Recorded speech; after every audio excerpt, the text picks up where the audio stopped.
everybody, welcome to another episode of Mike's World. Today we're going to be talking about broadcast headsets, in particular two broadcast headsets. We have a Sennheiser HMD 26.2 100 ohm broadcast headset. We also have a Sennheiser BPHS1 broadcast headset. These two headsets, two different price ranges, a little bit different as far as quality of sound, functionality, how they feel on your ear, things like that. I've also got my Sony NX5U camera. We are going to plug each one of these into this camera and then test it, and you're going to hear the audio. To do the test, we're going to plug both of these into input 1, and we're going to use the exact same audio settings and the exact same audio level on the camera so that you can hear a difference. I've used these headsets in the past, and each one is good for different applications. So one of the things we talk about when we talk about broadcast headsets is their use. And really, with this review and these samples, you need to decide what are you going to use your broadcast headset for. The Technica I've used in the past to stream high school football. I'll show you a sample clip of a stream and what that sounded like. The Sennheiser tend to use more in more noisy situations. The microphone is a dynamic hypercardioid, and it tends to be a little bit more noise reducing than the Technica, but each one has their use. And I will say that using the broadcast headset going into a computer and saying like I'm voicing while using like a screen grab software, I use FreeCam, by the way. The Technica tends to be a little bit louder and picks up a little bit better than the Sennheiser. Both are usable, but it's really your application. So I'm going to show you both of these. I'm going to test both of these with the NX5 and let you hear the difference. I'm also going to show you some clips from a newscast, or actually a news station covering a marathon. Two different sets of two different anchors. One set of anchors is using the Technica, the other set using the Sennheiser. I don't usually advertise this, but I am an operations manager and chief photographer at a CBS station, and that is why I can use these clips and use this, and that's why I have so much experience with these headsets. But I wanted to show these to you. We'll compare, let you decide, and then also there will be a link in the description. Everything I show you, everything we use, there will be a link, and you can purchase through those links. And full disclosure, I've paid for this stuff. Like, this isn't, nothing's been donated, or I've not been asked to review anything. But I do get a small percentage if you buy from those links in the description. So that's a full disclosure there. So if you decide you need one of these or something else I'm going to show you in a second, I would really appreciate it if you buy it from the link in the description. Other than that, please subscribe to this channel if you haven't subscribed. Hit like on the video if you like it, and always leave a comment, ask your questions. But let's get started on this. So first thing we're going to do is take a look at the Sennheiser HMD 26.2 broadcast headset. This is a 100 ohm headset in the frequency range of 20 hertz. So it has a hypercardioid microphone with a windscreen. The cable that comes with it has XLR, and it also has a 1/4 inch right there.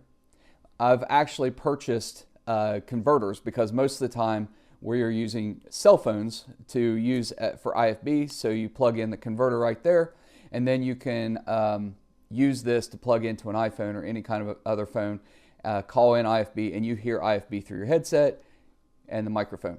The cable on this is pretty good. You'll notice on the bottom how it screws in. So the cable attaches with two screws right here. That is a little bit different from the Technica, which I'll show you in a second. These are very, very good headsets. They twist. You know, there's a lot of different angles and things like that, and it will sit on your head. It flexes here at the top. They're not bad. They're pretty comfortable headsets. So the second headset we're going to look at is the Technica BPHS1, and you'll notice it's a little bit different. Notice the bigger ear cups. A little bit more noise canceling when you have these on compared to the Sennheiser. Also has a hypercardioid microphone with a windscreen. In this case, I had lost one windscreen that came off, so I Velcroed, or I'm sorry, I didn't Velcro. I used a zip tie to hold that on there. It's really not noticeable in the air. You'll notice that the cable for this, it also has an XLR input for the microphone and a 1/4 inch. And in this case, what I bought for this is I bought this adapter. It's a little bit different. This is a MILSO 1/4 inch to 3.5. These are excellent. I'll put a link in the description for these as well so you can check these out. But this is the adapter I used for this headset, and you know, it just clicks on there. I tend to like this, the flexibility of having the extra cord. So one of the things you'll notice with the Audio Technica headset is how the cable goes in. This is a little bit more of a convenient design, especially when you're putting the headphones into a case or something like that. With the Sennheiser, you got to get a screwdriver out and undo those. This has a single screw, grip screw, that you just pull out, and this slides out like that. Very, very convenient for packing this away, much faster, and that way you're not breaking off your cable, not damaging your cables, and of course you just slip it in there and you just tighten it with your fingers, and there you go. This is a 65 ohm headset with a 20 hertz frequency range. I did make a small mistake. The Sennheiser the frequency range is 20 to 18 hertz. Whereas the Audio Technica is a simple 20 hertz. What this means ultimately for people who aren't familiar with all the terms and the ohms and things like that, you get a little bit more noise canceling with the Sennheiser compared to the Audio Technica. In certain applications, which you'll see it, primarily you're going to use this broadcast-wise into a camera or an audio mixer board or something like that. But if you use this headset to go directly into a computer, I have had occasionally situations where as you're wearing this, it'll pick up a little bit of noise. Like if you touch the cable, if this thing moves on your ear and there's a little sound, it can pick up a little bit of that in the microphone. I don't get that at all with the Sennheiser. The Sennheiser with the cable and everything runs you about $450 roughly. The Audio Technica, $220. So I personally went, when I first started out, bought the Audio Technica because it was cheaper. And really, they work really well. I mean, they're not, neither one are cheap by any means. So they work really well. So let me put the NX5 onto a tripod and replace my iPhone, which I'm shooting with right now and using a wireless through that. Let me replace the cameras.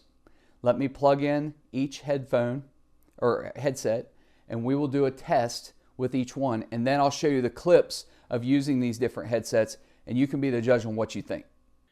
Okay, so the first test right now I've got on the Sennheiser broadcast headset. You can hear what it sounds like. I've got the camera set up at 0 dB trim in the XLR input settings, and I've also got the camera's audio level set at about 7 on a scale of 0 to 10.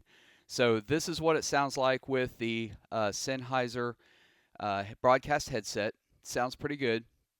And now we're going to switch over to the Audio Technica headset and do a test with that. Now, I'm not doing a test right now in a noisy environment. That is why I'm going to show you the clips here very soon. But this is what the Sennheiser headset sounds like in the camera, in the Sony NX5U. So now let's switch to the Audio Technica and see what that sounds like. And now I've got on the Audio Technica BPHS1 headset. A little bit different. Feels, to me, more comfortable to wear than the Sennheiser. But you can see what it sounds like. Both have an adjustable mic. But sometimes when you get some movement in the earpiece, it will sometimes, you can hear it. You can hear the plastic kind of, flexing or doing its thing. And sometimes, depending on what you've got this plugged into, you might hear that. Now, I'm not monitoring the audio right now, so at this point, until I watch this back, I don't know how this sounds, but I do know that this is plugged in using the exact same audio settings on the camera as the Sennheiser, so that you can get a feel for, is it louder, quieter, are you hearing any excess noise as I move around? And if I breathe, how does that pick up? Overall, I would just say that I love these headsets. I think both are really good.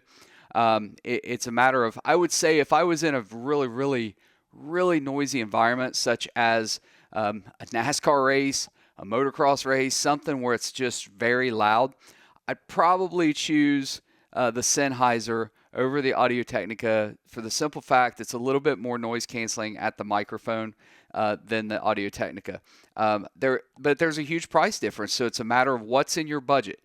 So you have this headset at about $450 with the cable. It's about $400 without the cable. I don't know why you'd buy it without the cable. It's useless without.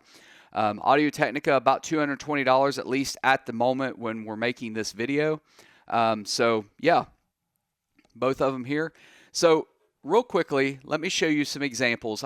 First clip you're going to see is a high school football game that I streamed. You can also find on my channel, I'll put a link up here across the top, on how I do my live stream setups for high school football. You can look at that. And then all the equipment I use is also in links in that video that you can buy as well. But here's a clip of what it sounds like using the Audio Technica headset calling a high school football game that's live streamed. Let's see what happens here. Gundy's looking to throw. He's looking for the corner. Nowhere to go. Room to run on the right side. Can they contain him? Bringing him down. No, he's inside that pylon for the touchdown. Touchdown, Stillwater. So I think it sounds pretty good. Now, you have a lot of other elements in play. This test right here, we're plugging directly into a camera. You may go through an audio board. There's all kinds of things which can affect the sound and the sound quality. So I just wanted to do a direct test with the headsets. In that case, putting the headsets going through an ATEM Mini switcher, the ATEM Mini and the Blackmagic software has the ability to adjust audio within that as well. So that's all going to play a factor in the outcome of your audio. And it took me a little bit of time kind of playing around with the ATEM settings to get the audio exactly like I wanted for high school football. Okay, this next clip is going to be from KWTV News 9 in Oklahoma City. The Oklahoma City Memorial Marathon had two anchor crews, one at the starting line, one at the finish line. The crews at the starting line, the two anchors at the starting line, it was pretty noisy out there, and there was a lot of music playing and things like that. I'm going to keep the clip somewhat short because any copyright music ends up dinging the channel, so I don't want to do that. But here is a clip from the Oklahoma City National Memorial Marathon from the starting line with the anchors using the Audio Technica headsets.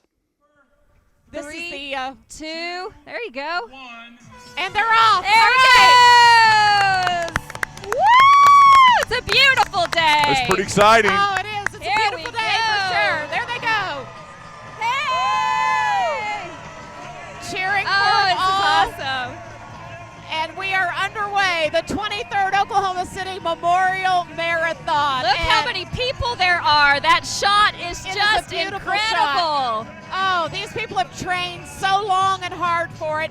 And as we stay on here, Governor Kevin Stitt is a part of the big relay with your family this year. That's going to be very special, Governor. What's your thoughts as you see all the people here? Man, it's just the atmosphere is unbelievable out here. It happens every April, just inviting everybody to come do a relay race next year.